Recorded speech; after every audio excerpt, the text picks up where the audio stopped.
Hi guys, my name is Keri. I'm a registered dietitian at Pursuit Training Center. So today I wanted to talk through some of the most common diet myths that we hear, just because the industry is so crowded with lots of different information and it can be really confusing for people to navigate. Number one, low carb is the key to losing weight. So I think it's important to hit this off with not all weight loss is fat loss. So yes, initially we will lose some weight, but a lot of that's going to be from water. So when most people start dieting, they will severely cut their carbohydrate intake. And so for every 1 gram of carbs we store, we are also going to retain 2 to 3 grams of water. So if we are decreasing our intake of carbs, we are then going to be retaining less water, AKA the scale is going to go down. Second piece of that is if we are cutting carbohydrates out of our diet, we're going to be eating less calories, which can then also elicit weight loss, but it's not just from the carbs alone. It's because we're eating less calories. Number two, calories in versus calories out is all that matters. So while calorie intake is obviously important to determine what direction we're going to go with our goals, it is not the only thing that matters, just because that doesn't account for hormonal imbalances, health conditions, metabolic disorders, and the food quality that we're consuming. So if we are consuming a lot of calories but from not great sources, we are going to be missing some of the nutrients that we need for our body to function optimally. Number three, high fat foods are unhealthy. So our body actually needs fat to function optimally. It's going to keep our hormones healthy and our endocrine system working the way that it should.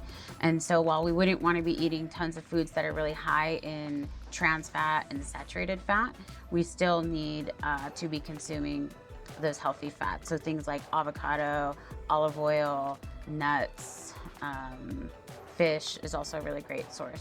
Number four, you need to be eating 6 meals a day.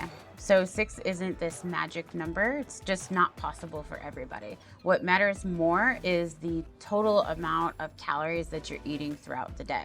So while eating more small, frequent meals is going to be beneficial for controlling our hunger and regulating our blood sugar, but what matters most is the amount that you're eating throughout the day and finding a meal pattern that works best for you and your schedule. Number five, a detox diet cleanses out the toxins in your body. So that's why we have a liver and kidneys. If we wanted to rejuvenate the body or cleanse it out, maybe we should focus more so on eating whole foods and not as much processed foods and drinking enough water, and you'd be good. Number six, don't eat after 7 p.m. So your body doesn't have like this ticking time clock that as soon as it hits 7:01, it's like everything we're gonna start storing as fat. It doesn't work like that. And so again, what matters the most is how much you are eating throughout the day. And so if you're somebody who trains at nighttime, you're gonna have to be eating after 7 p.m. because that's what's going to align with your training schedule. Number seven, intermittent fasting is better for weight loss.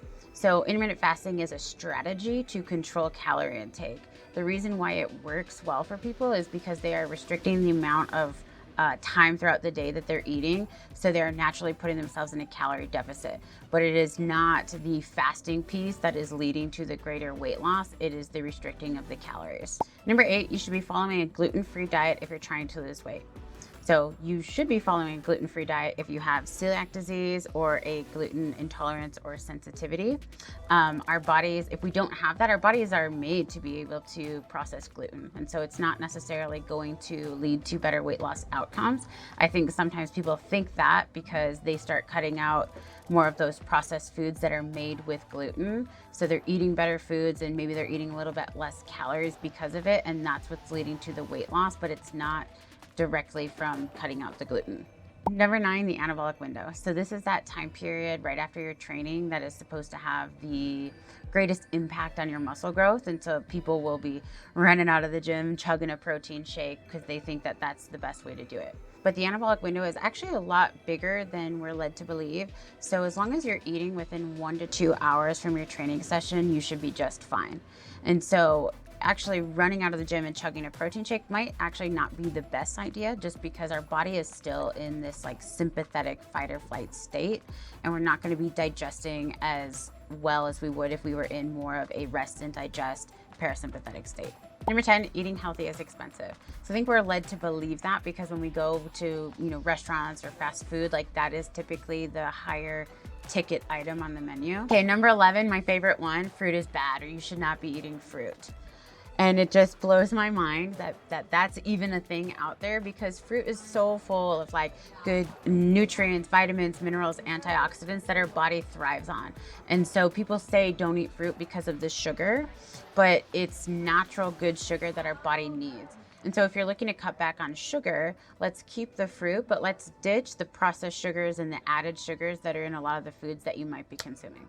Well, thanks so much for listening, you guys. I hope you learned something today. So make sure you like, subscribe, and share with a friend who you think it might help, and turn on your notifications so you don't miss the next video.